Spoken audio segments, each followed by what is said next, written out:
नमस्कार, बहुत स्वागत है आप सभी का आप सभी के पसंदीदा कार्यक्रम मसला में। और मैं हूं आपके साथ ज्योति आर्या।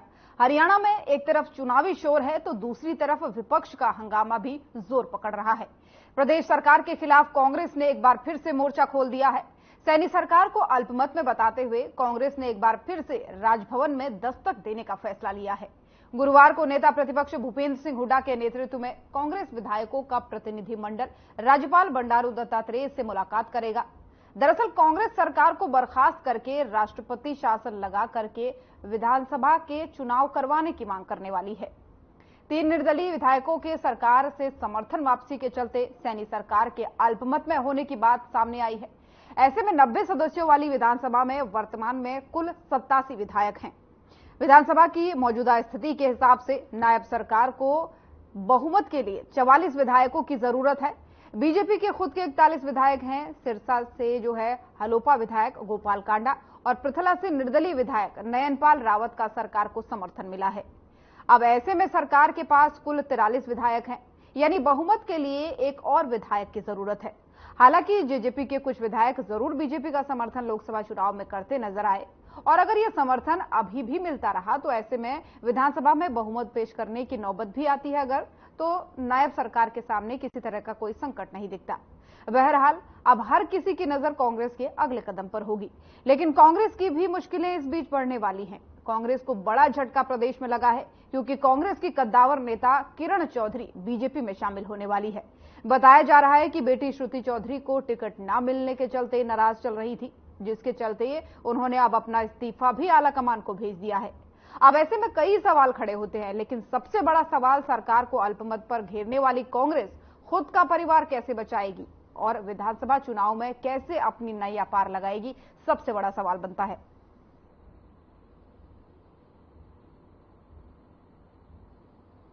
देखिए, हम मिल रहे हैं गवर्नर साहब को और उनसे यही मांग कर रहे हैं कि जो किसी कार्यवाही को नैतिकता के आधार पर नहीं चलनी चाहिए, इसको रिजॉल्व करके वैसे इलेक्शन करें।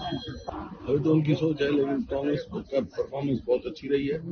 0 से 5 पहुंचे और पूरे देश में इंडिया में इसकी हाईएस्ट वोट शेयर आया है हरियाणा में। हरियाणा में बीजेपी होगी हाफ पार्लियामेंट में और असेंबली में हो जाएगी साफ। देखिए, हम मिल रहे हैं गवर्नर साहब को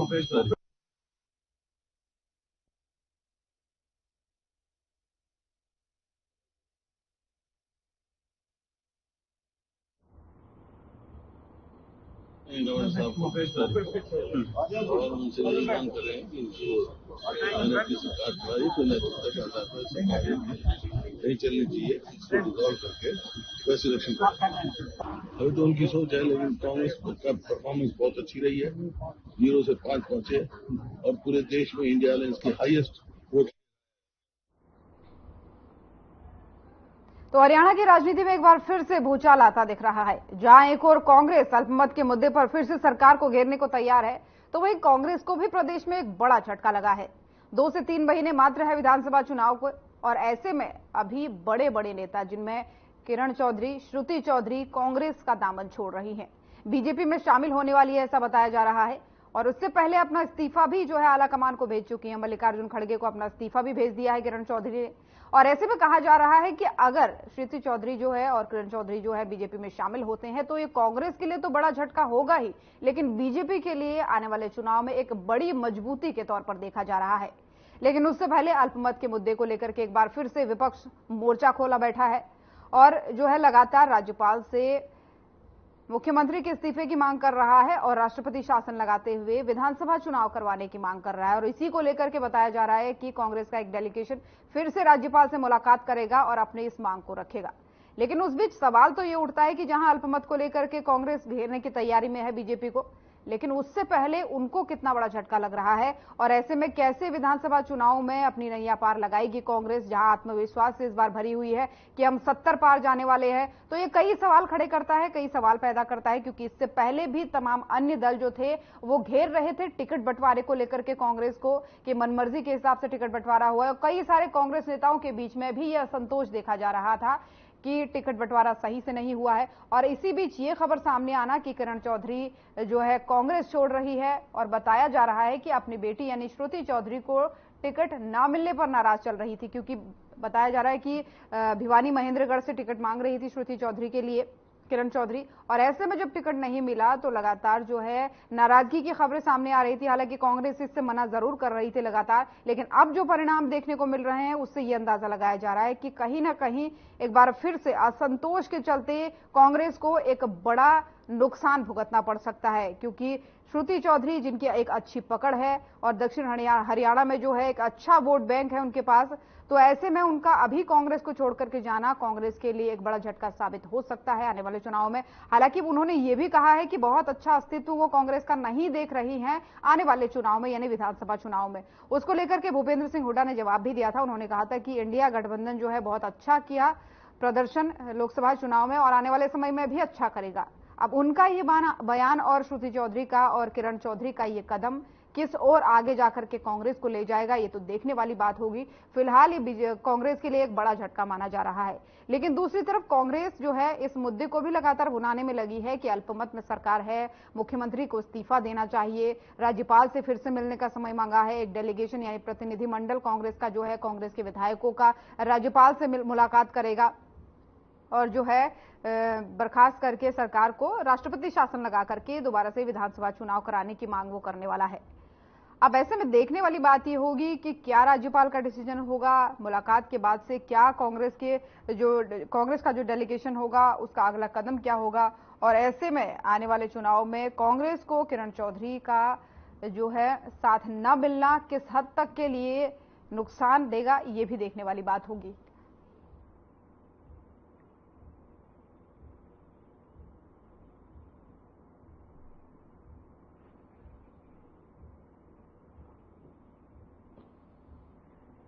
तो क्योंकि चुनाव से पहले इस तरीके की खबरें अक्सर आती रहती हैं कि नेताओं ने पार्टियां छोड़ दी, दल बदल कर लिया, लेकिन 3 से 3.5 महीने का समय अभी बचा है और इससे पहले कांग्रेस को प्रदेश में इतना बड़ा झटका लगना ये सामान्य बात नहीं है। ये आने वाले चुनाव में किस तरीके से असर डालेगा कांग्रेस के वोट बैंक को, ये देखने वाली बात होगी। लेकिन इससे पहले ये किरण चौधरी का और श्रुति चौधरी का कांग्रेस से हाथ पीछे खींचना ये एक बड़ा नुकसान का संदेश दे रहा है। लेकिन विपक्ष जो है इस बार काफी आत्मविश्वास में दिख रहा है, अपने 70 पार के लक्ष्य को लेते हुए लगातार मीडिया को भी संबोधित कर रहा है और इस तरीके का आत्मविश्वास देखने को मिल रहा है कि 70 पार इस बार विपक्ष कर जाएगी। लेकिन वो देखने वाली बात होगी, क्योंकि जिस तरीके की खबरें सामने आई इस्तीफे वाली किरण चौधरी की, श्रुति चौधरी की, उसके बाद से हो सकता है मुश्किलें बढ़े विपक्ष की, लेकिन उनका अगला कदम क्या रहने वाला है ये भी जानने वाली बात होगी। इस पर चर्चा करेंगे, मेहमान हमारे साथ जुड़ेंगे, एक लंबा पैनल मेहमानों का जुड़ेगा, चर्चा करेंगे और तमाम सारे सवाल हमारे होंगे जिसके जवाब हमें आज मिलेंगे।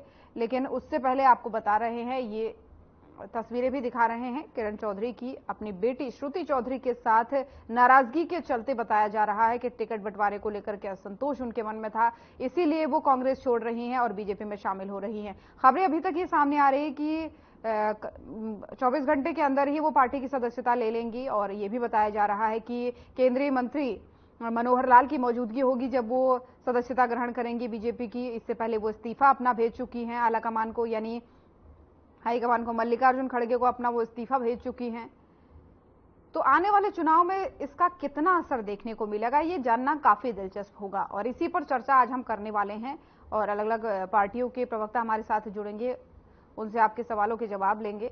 लेकिन उससे पहले ये बड़ी खबर आना राजनीति में एक बड़ा भूचाल होगा प्रदेश की, क्योंकि हरियाणा में चुनाव है, जैसा कि बार बार हम आपको बता रहे हैं, और चुनाव के लिहाज से हर एक राजनीतिक हलचल काफी अहम हो जाती है। और किरण चौधरी और श्रुति चौधरी का इस्तीफा देना कांग्रेस के लिए क्या संदेश देता है, क्या कोई नुकसान होगा आगे जाकर के, या फिर कांग्रेस का अगला कदम क्या होगा जिस मुद्दे को लेकर के वो सरकार को घेरने का प्रयास कर रही है।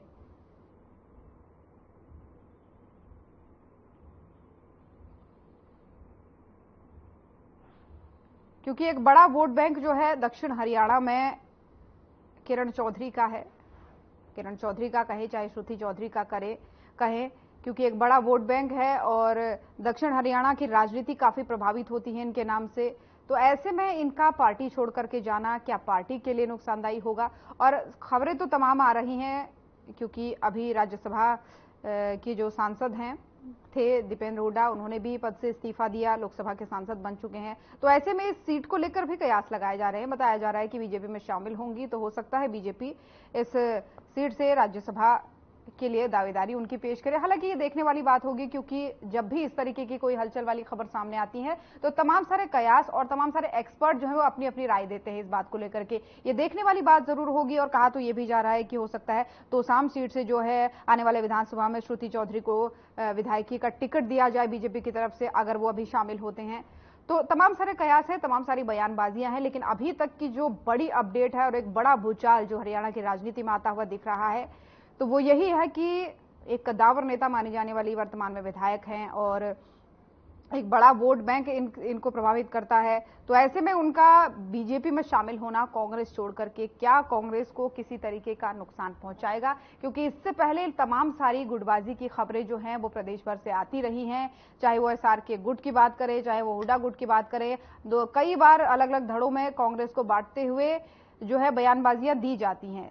कहा जाता है कि एसआर के गुट अलग है और हुड्डा गुट अलग है। तमाम सारी ऐसी बातें आती हैं, चाहे रणदीप सुरजेवाला को लेकर कहें, चाहे कुमारी शैलजा को लेकर कहें, चाहे किरण चौधरी को लेकर कहें। इससे पहले जब टिकट बंटवारा हुआ तो तमाम तरीके से बीजेपी ने भी घेरने का प्रयास किया था इस मुद्दे पर, और अब उनके इस्तीफे की खबर आना ये कहीं ना कहीं एक बड़ी खबर है और कितना प्रभावित करेगी पार्टी को ये तो देखने वाली बात होगी। लेकिन उससे पहले हम चर्चा करने वाले हैं मेहमानों के साथ, और मेहमान हमारे साथ जुड़ गए हैं। सबसे पहले परिचय उनका आपसे करवा दूं क्योंकि लंबी चर्चा इस पर होने वाली है। वैशाली तोमर जी, प्रवक्ता बीजेपी, हमारे साथ जुड़ चुकी हैं। कृष्ण गुडेल जी, प्रवक्ता इनेलो, हमारे साथ जुड़ चुके हैं। साथ ही नीरज गुप्ता जी, प्रवक्ता कांग्रेस, हमारे साथ जुड़ चुके हैं। आप सभी मेहमानों का बहुत बहुत स्वागत है। शुरुआत नीरज जी आज आप ही से करना चाहूंगी। आप तैयारी में है सरकार को घेरने के अल्पमत के मुद्दे पर। एक बार पहले भी आपने ये मुद्दा उठाया, राज्यपाल से मुलाकात की, फिर आप इस मुद्दे को उठा रहे हैं और राज्यपाल से मिलने की मांग कर रहे हैं। आपका प्रतिनिधिमंडल जाएगा मिलने, लेकिन उससे पहले आपकी पार्टी में क्या हो रहा है इसका जवाब दीजिए। किरण चौधरी जी इस्तीफा दे चुकी हैं, बेटी श्रुति चौधरी उनके इस्तीफा दे चुकी हैं। इससे पहले जब लगातार कहा जा रहा था कि नाराजगी है, कांग्रेस इस बात को मान नहीं रही थी और अब वो इस्तीफा दे रही है। नहीं लग रहा है कितना फर्क इस पर होगा, या फिर पहले अपनी पार्टी पर ध्यान देना चाहिए? नीरज जी, मेरी आवाज आप तक पहुंच पा रही है? एक मिनट मैडम, हेलो जी, आपकी आवाज पहुंच रही है। अगर आपने प्रश्न सुना हाँ जी, तो... हाँ जी। देखिए, ये बड़ी दुर्भाग्यपूर्ण बात है कि किरण चौधरी उनकी बिटिया ने, श्रुति चौधरी ने जल्दबाजी में डिसीजन लिया। उनको कांग्रेस सरकार ने क्या नहीं दिया, आप देखिए, इतिहास देखिए। कांग्रेस सरकार ने किया, सीएलपी जो थी वो सांसद बनाया उनकी बेटी को। आपने की इतनी महत्वाकांक्षा नहीं होनी चाहिए। अगर वो पार्टी की सच्ची सिपाही थी या है तो उनको पार्टी का फोरम मानना चाहिए। सच्ची पार्टी का सिपाही होता है जो अपने उसकी बॉस की माने। अगर उनको टिकट नहीं मिली तो आप देखिए विधानसभा में वो क्या सीएलपी लीडर नहीं रही क्या? या एक तरफ तो मैं यही बात कहना चाहूंगा, बीजेपी वाले परिवारवाद का उदाहरण करते हैं। अगर हमने उनकी बिटिया को टिकट नहीं दिया तो उसमें क्या गलत किया? हरेक की अपनी, हमारे ऊपर वाले नेता तय करेंगे किसको टिकट नहीं देनी। रही पार्टी पे कोई फर्क नहीं पड़ेगा, बतेरे नेता आते हैं जाते रहते हैं। उससे पहले भी कांग्रेस की दुनिया भर के लोगों ने पार्टी छोड़ी तो क्या फर्क पड़ा? एक एग्जांपल और देना चाहूंगा। देखिए, सरकारों के भी लोग, प्राइम मिनिस्टर आते हैं जाते रहते, सरकार चलती रहती है, काम किसी बिना नहीं रुकता। लेकिन उन्होंने अपने पीठ पे छुरी घोपी है, कांग्रेस की पीठ में छुरा घोपा है। कांग्रेस ने उन्हें पूरी पार्टी में क्या नहीं दिया। और वैसे भी उनका इतिहास तो रहा ही है। जो हरियाणा विकास पार्टी थी, बीजेपी के साथ सरकार बनाई तो बीजेपी के साथ उनके रिश्ते कोई नए नहीं है। अगर वो बीजेपी में जाएंगे तो उसमें चंबे वाली बात नहीं है।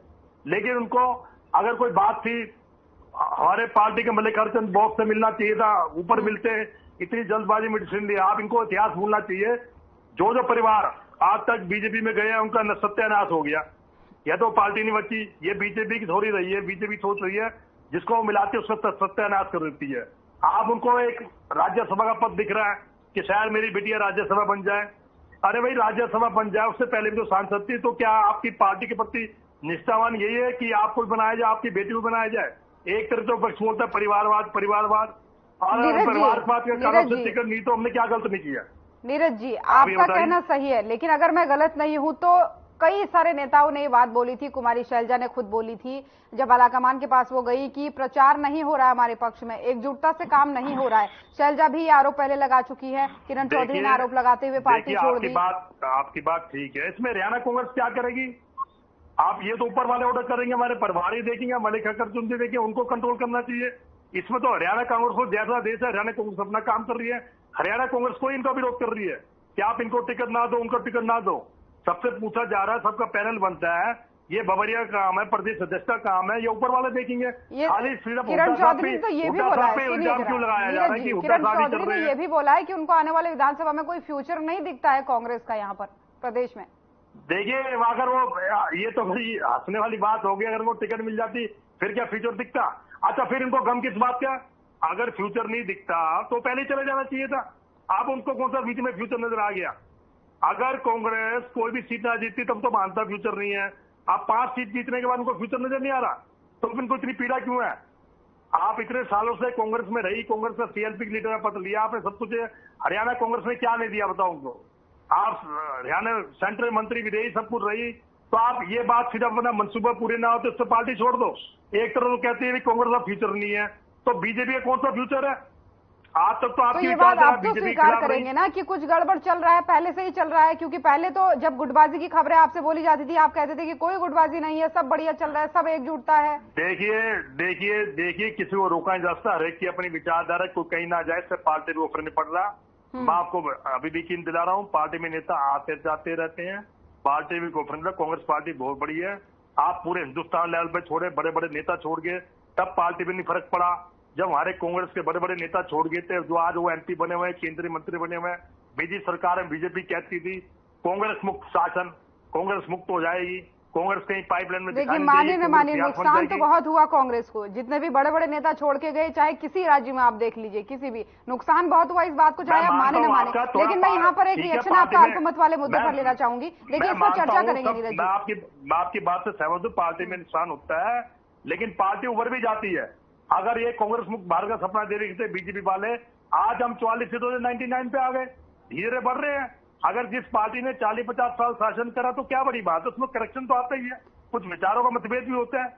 ये मैं ये नहीं कह सकता समझ रही हूँ आपकी बात को, इस पर लंबी चर्चा करेंगे, लेकिन एक रिएक्शन में अल्पमत वाले मुद्दे पर चाह रही हूँ। आप फिर से राज्यपाल से मिलने का समय मांगा है आपने, मिलने आप जा रहे हैं, तो क्या आप चाह रहे हैं, क्या रणनीति है आपकी।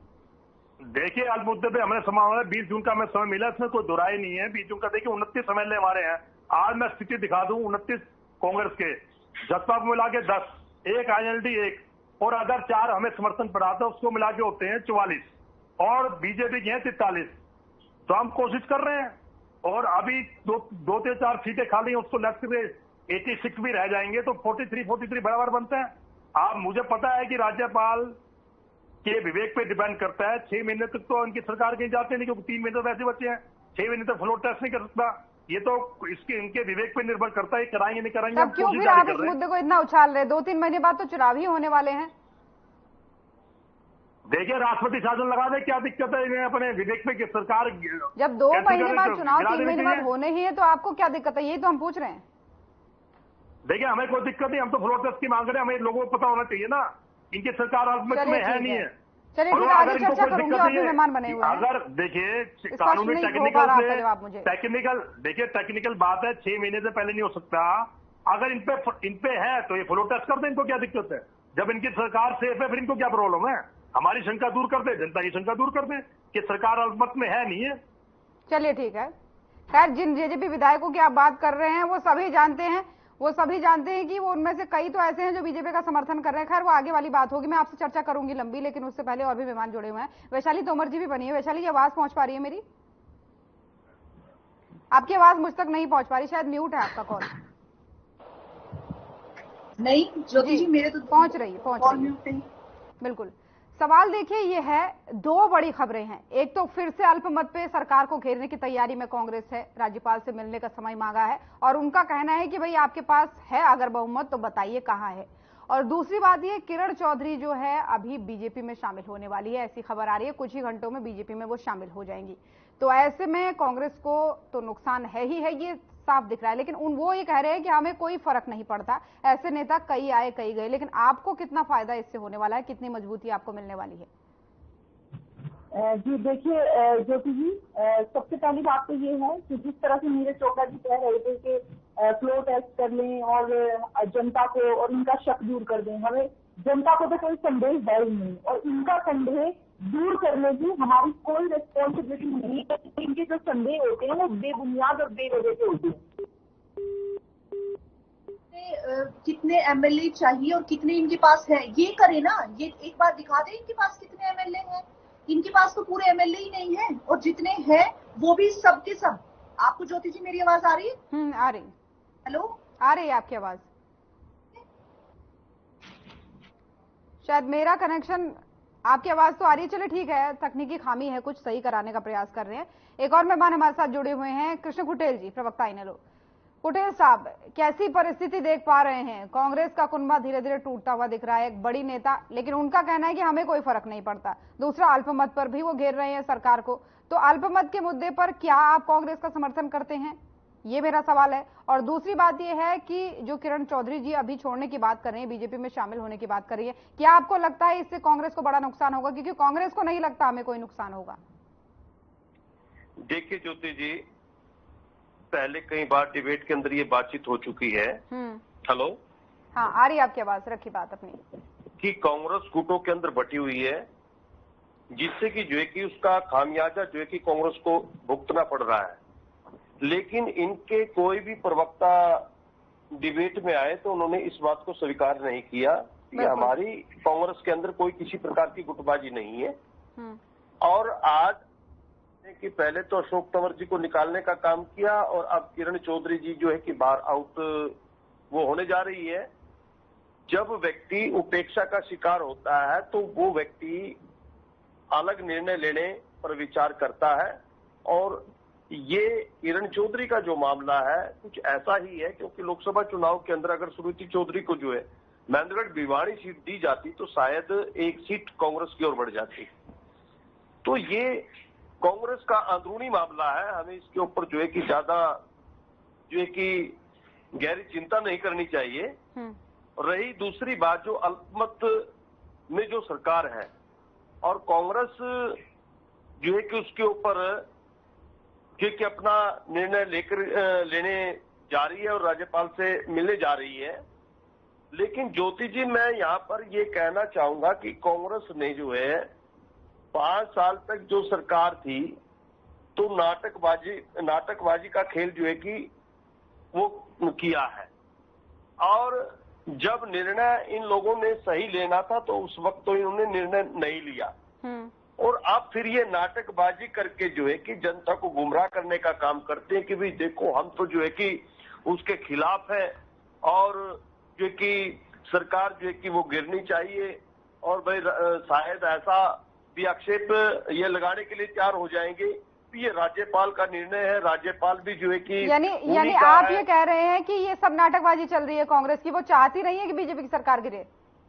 जी चलिए ठीक है, मैं इस पर चर्चा करूंगी। आपने बहुत महत्वपूर्ण बिंदु यहाँ पर उठाया, इस पर चर्चा करूंगी, लेकिन उससे पहले वैशाली जी की आवाज चली गई थी बीच में। वैशाली जी, मेरी आवाज अगर पहुंच पा रही हो तो अब अपना जवाब पूरा करें। जी ज्योति जी, मेरा कहना ये है कि ये सिर्फ और सिर्फ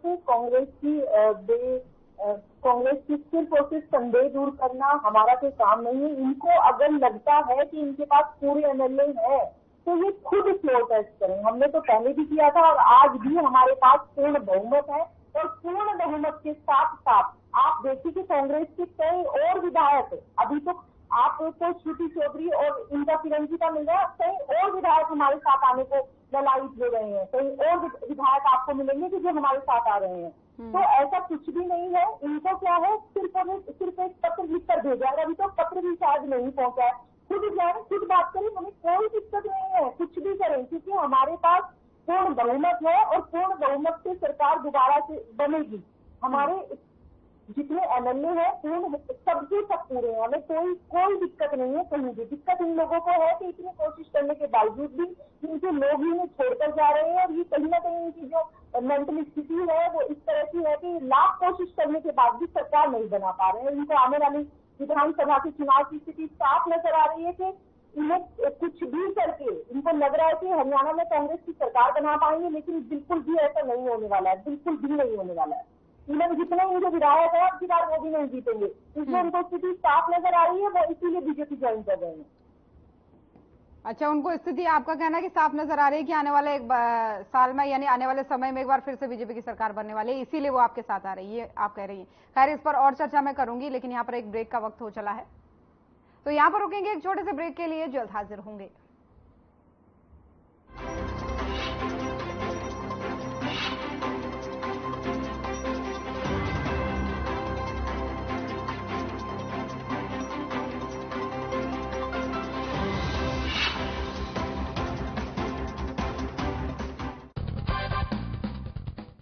नमस्कार दोस्तों, पाकिस्तान का आतंकी चेहरा फिर से बेनकाब हो गया है। पाकिस्तान के प्रधानमंत्री शहबाज शरीफ ने हमास के आतंकियों का समर्थन किया है। आतंकियों को पनाह देने वाला पाकिस्तान हमास को सही और इजराइल को गलत बता रहा है। ऐसे वक्त पर जब भारत, अमेरिका, फ्रांस, इंग्लैंड और बहुत सारे दुनिया के देश इजराइल का साथ दे रहे हैं, पाकिस्तान अपनी हरकतों से बाज नहीं आ रहा है। दूसरी तरफ भारत की ओर से समर्थन मिलने पर इजराइल ने भारत को धन्यवाद दिया है। आज हर किसी का यही सवाल है कि आखिर कैसे हमास इजराइल में इतने बड़े पैमाने पर हिंसा कर सकता है। दोस्तों, इजराइल को दुनिया का सबसे चौकन्ना देश माना जाता है, जासूसी से लेकर तकनीक तक। ऐसे में इस तरह की आतंकी घटनाएं दूसरे आतंकी गुटों का हौसला बढ़ा सकती हैं। तो जाहिर है वो देश जो खासकर एक तरह से टारगेट हो रहे हैं हिंसा के या आतंक के, उन देशों को विशेष रूप से बहुत ध्यान देने की जरूरत है। भारत लगातार राष्ट्रीय स्तर पर और विश्व स्तर पर यह बात कहता रहा है कि आतंक से जो लड़ाई है वो किसी एक देश की लड़ाई नहीं है, बल्कि वो पूरे विश्व की लड़ाई है। इसलिए सभी देशों को कोशिश करनी होगी कि किसी भी देश पर इस तरह का संकट ना आए। खासकर जब आतंकी गुटों की बात हम करते हैं, जिनके कारण निर्दोष लोग, बच्चे, बुजुर्ग सब हिंसा का टारगेट बनते हैं, तो कितना भी बड़ा या छोटा कारण क्यों ना हो, वो इसको जस्टिफाई नहीं कर सकता है। इसी कारण से भारत ने हमास को आतंकी करार किया है और इजराइल का खुलकर साथ दिया है। हम सभी जानते हैं कि वैश्विक स्तर पर जो उभरती हुई शक्तियां हैं, भारत उनमें से एक है और भारत को आतंक की समस्या से निपटने में अहम भूमिका निभानी है। क्योंकि भारत लगातार करीब 4 दशकों से आतंकवाद का एक तरह से टारगेट रहा है। इसलिए भारत की जो रणनीति है, जो तौर तरीके हैं, एक बार फिर से उन पर नजर दौड़ानी होगी कि उनको और कैसे अच्छे तरीके से सुदृढ़ और सक्षम कैसे हम बना सकते हैं। इसे देश का दुर्भाग्य ही कहेंगे कि इन बदलती परिस्थितियों में भी हमारे कुछ राजनीतिक दल, कुछ मुस्लिम संगठन अपनी अलग रोटियां सेकने की कोशिश कर रहे हैं। कुछ लोग तो फिलिस्तीन और हमास के समर्थन में जल्द से जुलूस भी निकाल रहे हैं। सच्चाई ये है कि आतंकवाद के मामले में दुनिया को आज भारत के प्रधानमंत्री नरेंद्र मोदी जैसे नेतृत्व की ही जरूरत है और दुनिया के कई देश भी मोदी जी की ओर टुकटकी लगाकर देख रहे हैं। ठीक ही कहा गया है, शांति का संदेश दे देकर अब थक चुका है मेरा हिंदुस्तान। शांति का संदेश दे देकर अब थक चुका है मेरा हिंदुस्तान। इस बार तू अगर जंग की शुरुआत करेगा तो तुझसे गांधी नहीं भगत सिंह बात करेगा। नमस्कार।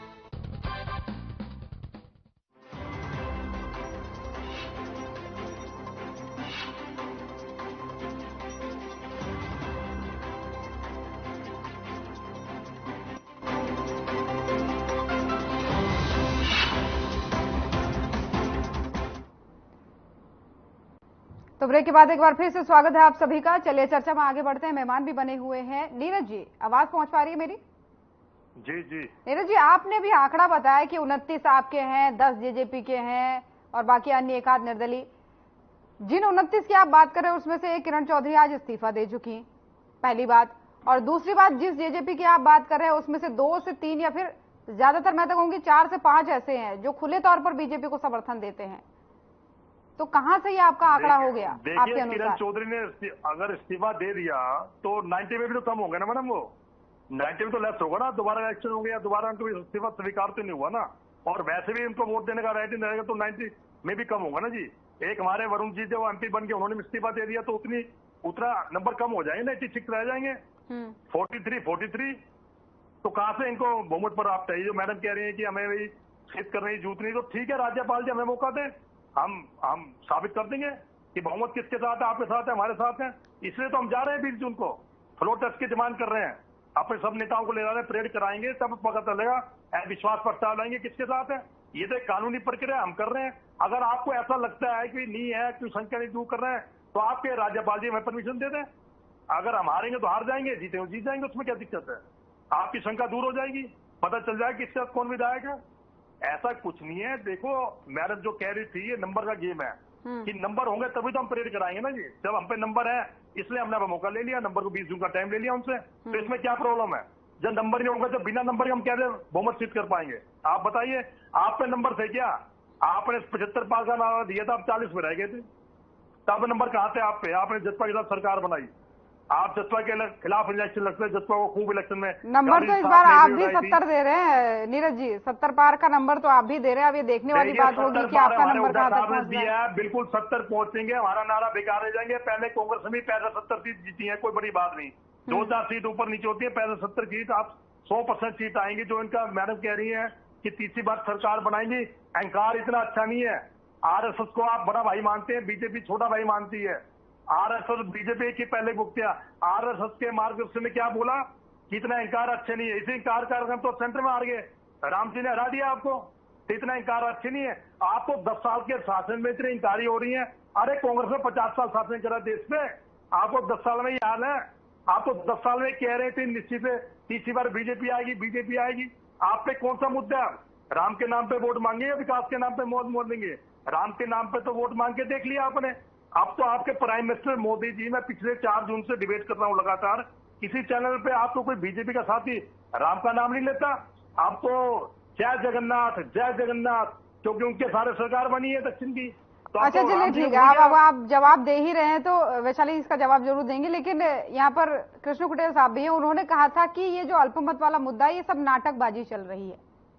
नहीं, किसने नाटकबाजी करेंगे? मैं इनके भूसना पर रहूंगा। नाटकबाजी वो कह रहे हैं कि बीजेपी को आगे बढ़ाने में पीछे की तरफ से समर्थन आप ही दे रहे हैं। अच्छा, बीजेपी को आगे बढ़ाएंगे? बीजेपी को आगे किसने बढ़ाया? जसपा ने बढ़ाया, हमने बढ़ाया? जसपा ने पर समर्थन देती, सरकारी न बनती, इनकी दोबारा इलेक्शन हो जाते। आप उस जसपा का समर्थन आप मांग रहे हैं? हाँ जी, आप उस जसपा का समर्थन आप मांग रहे हैं ना, उस जेजेपी का समर्थन हम नहीं मांग रहे। देखिए मैडम, इसमें फर्क है, हम नहीं मांग रहे। जसपा ने हमें खुद समर्थन दिया है, जसपा खुद आज बीजेपी के खिलाफ है। 4.5 साल दोनों गठबंधन था, गठबंधन टूट गया, उनकी क्या सेटिंग हुई, क्या बात नहीं, आज जसपा खुद खिलाफ है। जसपा ने खुद हमें कहा है कि हम समर्थन देने को तैयार है। किसी भी डिबेट में, किसी भी न्यूज में या किसी ने दिखाओ कि हमने समर्थन मांगा, तो बताइए। कुटेल साहब कह रहे हैं कि हमने समर्थन नहीं मांगा है, ये जेजेपी की वजह से हुआ, जेजेपी ने आगे बढ़ाने का काम किया, ना कि कांग्रेस ने बीजेपी को। देखिए ज्योति जी, यहाँ पर एक प्रश्न पैदा होता है कि जब किसान लोग सड़कों पर थे और वो अपना राइट्स मांग रहे थे, लेकिन कांग्रेस के किसी विधायक ने भी जो है कि रिजाइन करने का काम नहीं किया। अगर पूरी कांग्रेस उस समय रिजाइन कर देती तो सरकार तो अपने आप गिर जाती और जो है कि विपक्ष के अंदर चुनाव हो जाता है। और यहाँ पर जो है कि बार बार अविश्वास प्रस्ताव लेकर के आना, दूसरा फिर अल्पमत के अंदर है, फिर जो है कि सरकार के खिलाफ जाना, ये सब नाटकबाजी का खेल है। और जब जब हरियाणा प्रदेश के अंदर विधानसभा के अंदर कोई भी चर्चा करने की बात आई मुख्य रूप से किसानों के ऊपर, तो चौधरी भूपेंद्र सिंह हुड्डा जो विपक्ष के नेता है, तो 3 दिन का सेशन 3 घंटे के अंदर साइन करके समाप्त करने का काम चौधरी भूपेंद्र सिंह हुड्डा ने ये किया है। और जैसा कि लोकसभा चुनाव के अंदर जो है कि अपनी मनमर्जी के कैंडिडेट को उतारना, ये सीधे तौर पर और अपने बेटे को बचाने के लिए, और जो भूमि अधिग्रहण मामला है और उनसे ईडी और सीबीआई से बचने के लिए जो है ये हुड्डा जो है कि समय समय पर जो है कि ये खेल कर रहा है। हुड्डा साहब का खेल बता रहे हैं इसको तो पूरा इनेलो वाले। नीरज जी क्या खेल कर रहे हैं? जब एक विधायक वाली पार्टी अब ये बताएगी कि इन्होंने कृषि कानून वापसी कराया है, किसी कानून के लिए हमारे जो कांग्रेस के पूर्व अध्यक्ष राहुल गांधी जी ने आवाज उठाई, यात्रा की, पूरे दिन बोलते रहे कि ये कानून वापसी होंगे, वापसी हुए।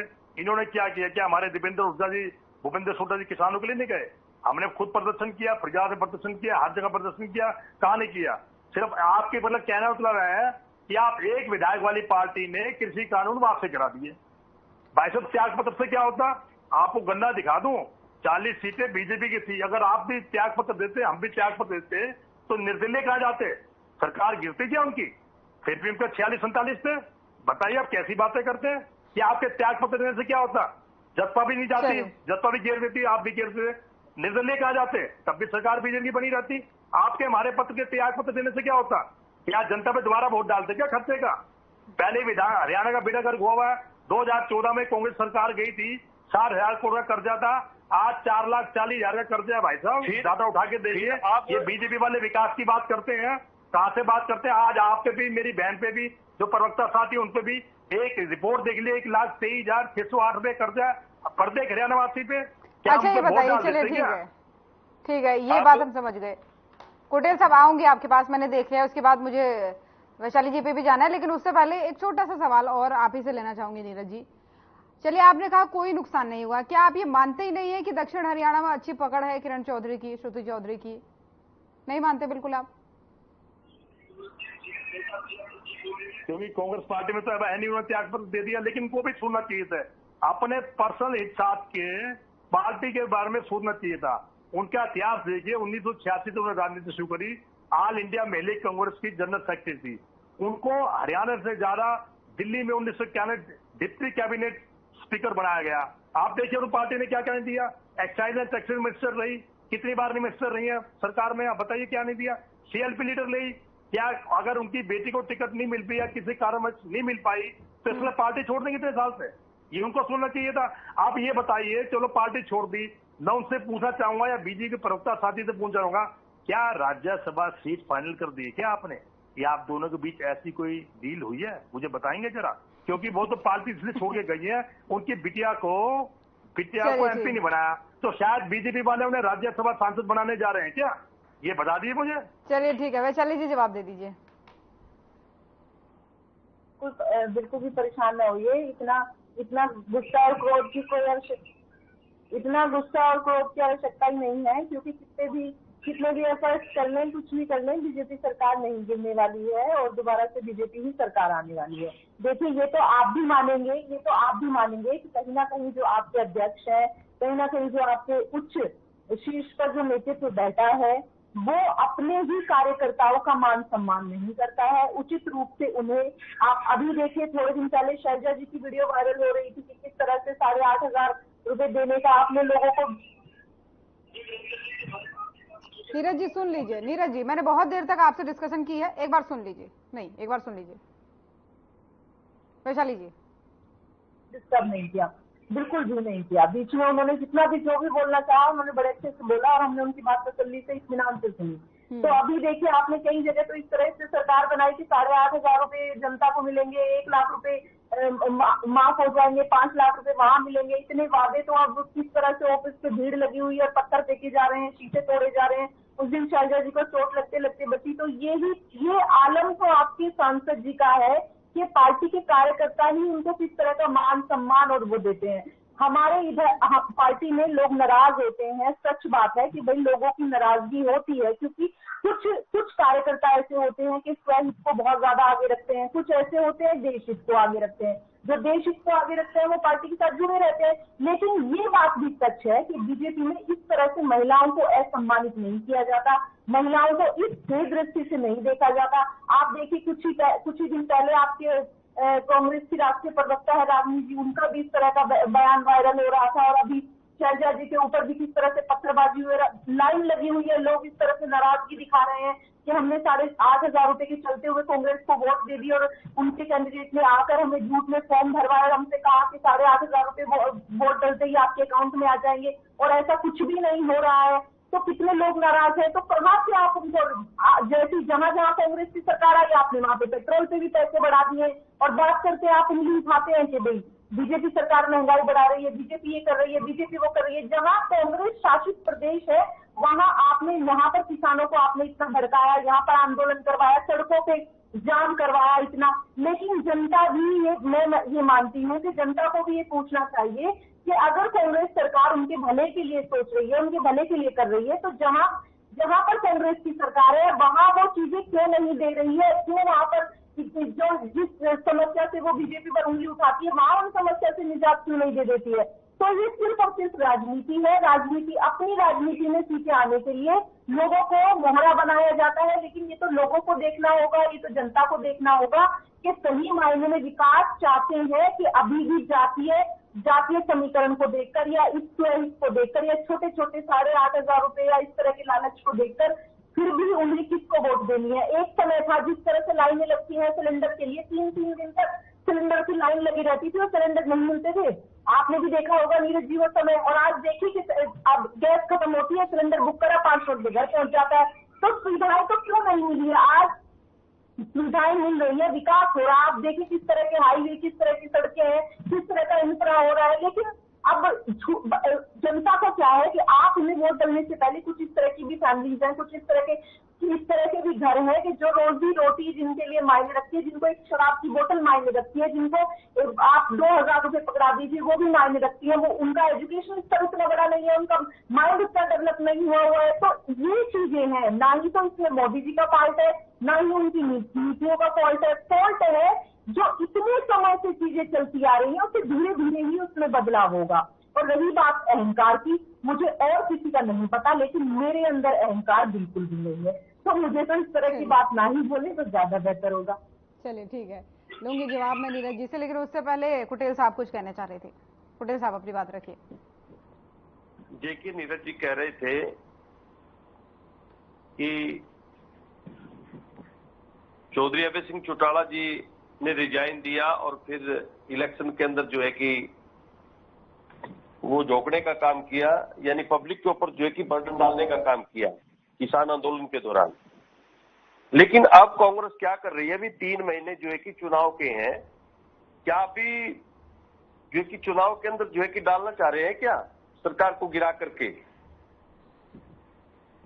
तो ये डबल जो बात आप लोग करते हैं तो उसी से जो है कि जनता को नुकसान हो रहा है।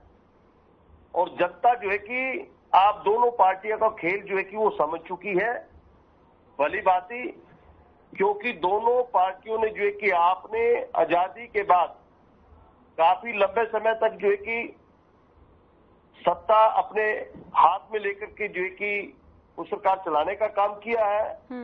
लेकिन आज तक भी जनता के जो काम है, जो संवैधानिक अधिकार है, उनको भी पूरा करने का काम कांग्रेस ने नहीं किया है। आप मानते हैं कि किरण चौधरी के बीजेपी में जाने से कांग्रेस को कुछ नुकसान होगा? देखिए, कोई व्यक्ति किसी परिवार के अंदर से टूटता है तो नुकसान तो होता है, इसमें कोई शक नहीं है। भी आज किरण चौधरी बंसीलाल जी के परिवार से है और चौधरी बंसीलाल जी ने जो है कि हरियाणा प्रदेश को जो है वो सींचने का काम किया है और विकास पुरुष के नाम से जो है कि चौधरी बंसीलाल जी जो है कि वो जाने जाते थे। उन्होंने हरियाणा प्रदेश का जो है विकास किया है और आज भी चौधरी बंसीलाल जी का जो है कि वो नाम है भिवानी के अंदर जो है, और जिसका जो है कि राजनीति वारिस के तौर पर जो है कि हमारी किरण चौधरी जी और सुनीति चौधरी जो है कि वो अगुवाई कर रही है। और आज वाले किरण चौधरी जी कांग्रेस से टूट करके गई है तो नुकसान तो अवश्य होगा। पर कांग्रेस का कहना है कि ये स्वार्थ के तहत जा रही है, बस एक सीट नहीं मिली, टिकट नहीं मिला तो उसको लेकर आ रही हूँ नीरज जी, एक बार सुन लीजिए। अब देखिए, स्वार्थ तो कहीं ना कहीं किसी का होता है। क्या हुड्डा का स्वार्थ नहीं है? अपने बेटे के लिए स्वार्थ नहीं है हुड्डा का? यानी वो अपने बेटे को जितवाने के लिए जो है वो ऐसे कैंडिडेटों को उतारता है कि जिसका उसका भला हो। क्या उसने अपने बेटे को राज्यसभा में भेजने के लिए जो है कि शैलजा के साथ जो है कि कितने हथकंडे अपनाने का काम किया है और शैलजा को हरवाने के लिए सिरसा के अंदर भेजने का काम किया उसने, ताकि ये वहां से हारे। और जो है कि और वहां पर जो लोग थे, ये रिपोर्ट ये थी, अंदर की रिपोर्ट ये थी कि हुड्डा के जो व्यक्ति हैं वो शैलजा जी को जो है कि वो जितवाना नहीं चाहते। और यहाँ पर आपको चुनाव के दौरान एक बात और मिली होगी, हुड्डा जी जो है ना जो है कि कुमारी शैलजा जी के नॉमिनेशन पर गए और ना ही सिरसा के अंदर जो है कि उनके चुनाव प्रचार के लिए गए हैं, ना दीपेंद्र जी गए हैं। तो देखिए, ये सवाल तो अक्सर उठाया हमने कांग्रेस के लिए, लेकिन कांग्रेस का ये कहना है कि क्योंकि प्रदेश भर में है 10 सीटों पर, तो कोई कहीं जिम्मेदारी संभाल रहा है, कोई कहीं जिम्मेदारी संभाल रहा है। इसका जवाब ऐसे देते हुए वो नजर आया। कल नीरज जी से इसका जवाब ले लेती हूँ। नीरज जी, कमजोर कैंडिडेट आ रहे हैं। भाई साहब, रोहतक में क्या कमजोर कैंडिडेट आ रहा? रोहतक में दीपेंद्र हुड्डा जी लड़े, उन्होंने आज 3 लोग वोटों से हराया, तो क्या कमजोर कैंडिडेट है? और रोहतक में किसको लड़वाते? नहीं, वो पिछली बार 7,000 वोटों से जीते, 7,000, आज उनको 3,24,000 वोटों से हराया हमने। क्या कमजोर कैंडिडेट है? बताइए, आप बताइए। नहीं, रोहतक की तो बात कर ही नहीं रहे, वो अन्य जगहों की कर रहे देखिए, हैं। और गांधी महेंद्रगढ़ की बात कर रहे हैं, वो करनाल की बात कितने कर वोट रहे लिए, हैं। कुछ कितने वोटों से आ रहे हैं? बताइए, कौन सा कैंडिडेट कम को उतारा? सतपाल ब्रह्मचारी को भी आप बोलते थे भारी कैंडिडेट है, भारी कैंडिडेट, क्या वो जीते नहीं क्या? ये सिर्फ बेकार का इल्जाम है। आप हमसे ज्यादा अपनी पार्टी का ध्यान रखिए। देखिए, हमारे एक विधायक के जाने से कुछ नहीं पड़ता। आपकी जब पार्टी टूटी थी ना, आप एक पे सिमट गए थे, इनैलो के 2 फाड़ हो गए थे, इनैलो से निकली जसपा। आज जसपा वाला सोच रहे कि हमारा हाल हो जाएगा, वो तो आप भूल जाइए। हिसार में कुलदीप बिश्नोई गए थे हमारे, तो कुलदीप बिश्नोई के जाने से हमें क्या फर्क पड़ा? क्या हिसार की सीट जिता पाएगा बीजेपी को? वो बताइए, बीजेपी जीत गई क्या हिसार की सीट? या कुलदीप बिश्नोई इतना बड़ा नाम था, उसके जाने से कांग्रेस को कोई फर्क पड़ा? जनता सब समझती है। अगर वो किरण चौधरी गई है, जनता सब समझ रही है किस लिए गई है। और आपको थोड़े दिन में दिखा दूंगा, अभी 5-10 दिन में, 15 दिन में, राज्यसभा की सीट की क्या डील हुई है बीजेपी वालों से। ये बीजेपी की जो प्रवक्ता बहन बोल रही है ना, खुद बोल देंगी अभी कुछ दिनों कल ज्वाइनिंग के बाद, आप खुद देख लेना। ये सिर्फ पर्सनल इसकी बात है। पर्सनली तो आदमी की नींद पूरा होता तो कहीं ना कहीं जाएगा, चला जाए। कांग्रेस बहुत बड़ी पार्टी है, कांग्रेस को कोई फर्क नहीं पड़ता। आज नहीं आएंगे सत्ता में, 5 साल बाद आ जाएंगे, कोई दिक्कत नहीं है। और दूसरा, मैं बीजेपी की बहन प्रवक्ता साथी देना चाह रहा हूँ, उनका जवाब देना चाह रहा हूँ, जो 8500 10,000 की बात कर रहे थे मैडम, मैनिफेस्टो ये पढ़ो। हमने कहा था अगर हमारी सेंटर में सरकार बनाएगी तब देंगे। दूसरी बात, अगर आपको ये बात गोलीबाजी लगती है, मुहावरा लगता हो, तो आपके प्राइम मिनिस्टर मोदी जी ने बोला, भाई और बहनों 15 लाख देंगे खाते में। क्या 30 लाख रुपए खाते में दे दिया आपने 10 साल में? 1500, बताइए मेरी बात, कि वो भी जुमला था उस समय। 15 लाख नहीं भूल गया? हमारे 8500 10,000 पे सवाल उठा रहे हैं और अपनी माताओं बहनों को भेज दिया। मैं इसका जवाब दूंगी वैशाली जी, मैंने आपको देख लिया। लेकिन नीरज जी सुनिए, आपने कहा केंद्र में सरकार बनेगी, 8,500 रुपए देंगे, समझ में आ गया। साल में 1 लाख रुपए बहनों के खाते में देंगे, समझ आ गया। लेकिन जो गांव-गांव जाकर के, घर-घर जाकर के महिलाओं के कान में जो बात डाली गई, उस बात में और इस बात में कितना अंतर है? देखिए, उस बात में कोई अंतर नहीं। हमें उम्मीद थी हमारी सरकार बनेगी, कुछ नंबर हमारे पीछे रहेंगे, लेकिन हम अपना मैनिफेस्टो का जो वादा है कि जब भी हमारी सरकार बनेगी, जो अपनी बहनों से वादे पूरे वो वादा पूरा करेंगे। तो देखिए, जो फंड आते हैं, सेंटर से फंड आते हैं, कोई भी सरकार, आज मोदी जी ने 20,000 करोड़ रुपए किसान निधि से, देखिए मेरी बात सुनिए, आज मोदी जी ने 20,000 करोड़ रुपए किसान निधि में दिए हैं। क्या वो अपनी जेब से दिए हैं क्या? या यूपी सरकार ने दिए हैं क्या? वो सेंट्रल गवर्नमेंट ने दिए हैं। ये फंड सारा सेंटर से होता है, कोई स्टेट सरकार नहीं देती। हाँ, तो दिए तो है ना, ये तो आप भी मान रहे हैं, दिए तो है ना, किसानों के खाते में दिए तो है ना, किसानों को किसी तरीके से उससे फायदा मिलेगा तो मैडम, उनकी सरकार है ना जी। जब हमारी सरकार थी किसी भी स्टेट में, जो हमने अपने वादे पूरे किए, अगर हमारी सेंटर में सरकार बनेगी पूरी करेंगी। मेरी बहन प्रवक्ता साथी बोल रही थी, सेंटर में लाइन में लगना पड़ता। ठीक है, मैं जवाब ले रही हूँ 400 रुपए का, लेकिन यहाँ पर मुद्दा तो ये है ना कि लोगों को सिलेंडर लेके चला करती थी, आज 1,000 रुपए का सिलेंडर है। बताइए मेरी, अब आप लेके चलेंगे कि सिलेंडर अपनी बीजेपी सरकार के खिलाफ? नहीं, सवाल यहाँ पर ये हुआ कि गुमराह तो नहीं किया गया, लोगों के कान में घर घर जाकर जो बात डाली गई, या फिर यहाँ पर जो आप कह रहे हैं उसमें क्या अंतर था कि लोगों ने लाइनें लगाई दफ्तर में? लूंगी इसका जवाब, लेकिन वैशाली जी कुछ कहना चाह रही है, छोटा सा जवाब दीजिएगा। 1 मिनट, मैंने मेरी बात पूरी नहीं की। नीरज जी करूंगी बात पूरी, थोड़ा समय की पाबंदी है। वैशाली जी। नीरज जी, आपने साफ साफ, आपके कैंडिडेट ने साफ साफ जनता को गुमराह किया, ये बात आपने यहाँ पे एडमिट करी, मैं उसके लिए आपका धन्यवाद करती हूँ कि एटलीस्ट आपने इतना साहस तो है कि आपने इस बात को एडमिट किया कि केंद्र में सरकार आएगी, लेकिन उनको गुमराह किया गया। जनता को जा के ये बताया गया कि आप वोट डालिए, आपको 8,500 रुपए मिलेंगे। किसी को ये नहीं बताया गया कि केंद्र में सरकार आएगी तब 8,500 रुपए मिलेंगे। और देखिए, दूसरी बात ये है कि मैं आपको रिक्वेस्ट करती हूँ, वो देश के प्रधानमंत्री हैं, जिस तरह से आप ये बातें बोलते हैं शोभा नहीं देती हैं।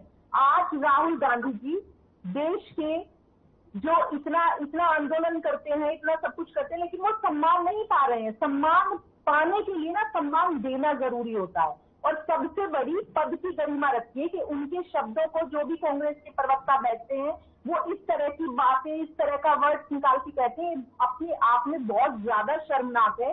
तो प्लीज इस तरह की बोलेंगे खाते में आएंगे तो शर्मनाक हो गया कैसी बातें करते हैं आप? 15 लाख लेने भी लोग बहुत गए थे जब मोदी जी ने पहली बार वादा किया था। आप पिक्चर उठा के देख लिए उनको कि 15 लाख हमारे खाते में आएंगे। सोशल मीडिया पे चला, टीवी पे लोग 15 लाख लेने पहुंचे थे। 15 लाख मिल गए क्या? अगर मैंने प्राइम मिनिस्टर नरेंद्र मोदी जी का 15 लाख का बात को उधार है तो आपको मिर्ची लग रही है। आप हमारे 85,000 को कहो तो कुछ नहीं है, तो मान सम्मान की बात नहीं। हमारे गांधी जी, राहुल गांधी जी का इतना मजाक उड़ाया तब आपको ये याद नहीं आता, सम्मान नहीं है। उनकी मदर का, उनकी सोनिया गांधी माता जी का मजाक उड़ाया तब याद नहीं आता आपको। मत दीजिए आप, यहाँ शिक्षा मत दीजिए। हम जानते हैं कैसे आदर करना है कैसे नहीं। वही मोदी जी कितनी बार, मैं ज्यादा नहीं बोलूंगा, सोनिया गांधी को उन्होंने क्या बोला सब ऑन रिकॉर्ड बात है। उन तुम्हें चर्चा करने को कोई लाभ नहीं। आप जो अपनी बात है पूरी कीजिए, दोनों की बात मत कीजिए। नीरज जी, जितने हजारों करोड़ के घोटाले हुए ना वो सब आपकी सरकार में हुए हैं। अभी भी देख लीजिए कौन सा घोटाला सिद्ध हुआ बताइए ना। अंदर करिए, कौन मना कर रहा है? 10 साल से सरकार है, करिए ना आप अंदर। सिर्फ बात करने से मैं क्यों आप घोटालेबाज हो? करिए अंदर। 10 साल सरकार को क्यों नहीं करते? कोई अंदर किया आपने? कोई प्रूफ ही नहीं आपके पास, सिर्फ बोलने से होता है क्या कुछ? करिए अंदर, आज भी अंदर करिए, कल भी अंदर किए, क्यों नहीं करते अंदर? बताइए आप। कानून आपके हाथ में है, ईडी सीबीआई आपके हाथ में। अगर आपको कुछ मिलता है अच्छा, तो जब किसी विपक्षी नेता पर कोई कार्रवाई होती तो फिर ऐसा क्यों कहा जाता है नीरज जी की गलत इस्तेमाल हो रहा है ईडी सीबीआई का?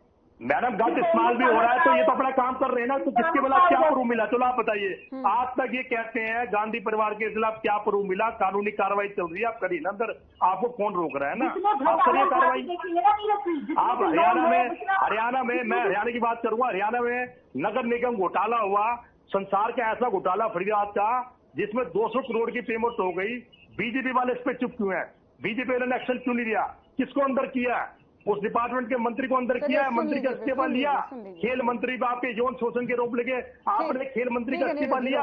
आपके मुख्यमंत्री खट्टर जी बोलते मैं इसका इस्तीफा नहीं लूंगा। जब हमारी सरकार होती थी आप सारे पीछे बढ़ जाते थे, उनका इस्तीफा लो, हम फौरन इस्तीफा लेते थे। आपने लिया क्या? सहकारिता घोटाला हुआ, शराब घोटाला हुआ, किसी इस्तीफा लिया? बताइए मुझे ऑन रिकॉर्ड। 10 साल में आपने किसने मंत्री का इस्तीफा लिया? बताओ। अगर कोई शंका भी हो, कोई डाउट हो तो आपने इस्तीफा लिया तो बताइए मुझे। ठीक है नीरज जी, ठीक है। वैशाली जी बोले हैं तो ऐसे बैठ गए हैं जैसे उसमें से पागल खाने में से छोड़ दिए और फिर कितने दिनों से मौन धारण कर रखा था और आज ही ने मौका मिला है फांसने का, तो ऐसे लड़ने बैठ गए हैं जैसे इनको मेरी पर्सनल कोई ऐसी बात कर रही है। प्रवक्ता में अपनी पार्टी का पद रखूंगा ना, इसमें दिक्कत क्या है? आपको अपनी बात कीजिए ना जी। ऐसे रखा जाता है। डिबेट में बात कीजिए ना, डिबेट में बात कीजिए। आप डिबेट का 85,000 की बात करी, कब जाके मैंने 15 लाख की बात छेड़ी? आप 15 लाख का आपने नारा नहीं लगाया तो बता दिया, नहीं लगाया तो मैं मार जाऊंगा आपको। तेज आवाज में बोलने से झूठ सच नहीं हो जाता है। आप थोड़ा पढ़िए, आपको पता चलेगा कि आपकी जो जबान यहाँ पे इतनी ऊंची ऊंचाइयां छू रही है तो वो नहीं छुएगी। आप देखिए कि कांग्रेस सरकार में कितने घोटाले हुए, साहू के घर भी कितने करोड़ आपको कहने से कहता हूँ ऑन रिकॉर्ड कोई घोटाला नहीं है। ऑन रिकॉर्ड तो हो गई। जो मानता ही गलतियां उससे क्या गलतियां होंगी?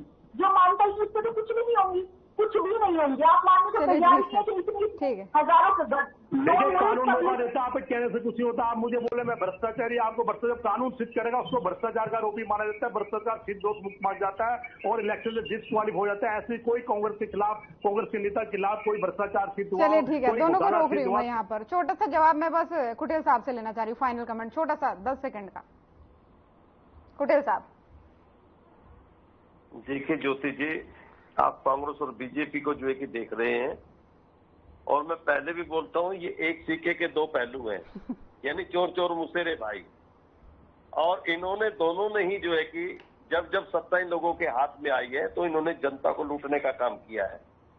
और जो है कि अब भारतीय जनता पार्टी के शासन के अंदर अभी भाई नीरज गुप्ता जी जो बोल रहे थे, यहाँ पर नगर निगम घोटाला यहाँ पर हुआ, शराब घोटाला यहाँ पर हुआ, यानी 24 जो है कि भ्रष्टाचार के जो है कि मुद्दे जो है कि हरियाणा प्रदेश के अंदर हैं, लेकिन ये कार्रवाई करने का काम नहीं करते। आप कुलदीप बिश्नोई जी को ले लीजिए। आप जब वो कांग्रेस में थे तब तो जो है कि वो भ्रष्टाचारी थे, लेकिन वो भारतीय जनता पार्टी के अंदर चले गए तो उनके मामले सब खत्म हो गए। और नवीन जिंदल जी को ले लीजिए आप। जब नवीन जिंदल जी कांग्रेस के अंदर थे तो कोयला घोटाले के अंदर जो है कि बड़ा नाम जो है कि, और इन्होंने जो है, यही तो राजनीति है कुटेल सिंह। चलिए ठीक है, समझ गई आपकी बात को। समय की पाबंदी है। फिलहाल बहुत बहुत धन्यवाद आप सभी मेहमानों को हमारे साथ जुड़ने के लिए। तो चुनाव नजदीक है, लेकिन उससे पहले पार्टियां अपना अपना जोर लगा रही है। एक बार फिर से अल्पमत के मुद्दे पर कांग्रेस सरकार को घेरना चाहती है, तो वहीं दूसरी तरफ कांग्रेस को एक बड़ा झटका भी लगा है, क्योंकि किरण चौधरी और श्रुति चौधरी कांग्रेस छोड़कर के बीजेपी में शामिल होने वाले हैं। तो फिलहाल आज के मसले में इतना ही। नमस्कार।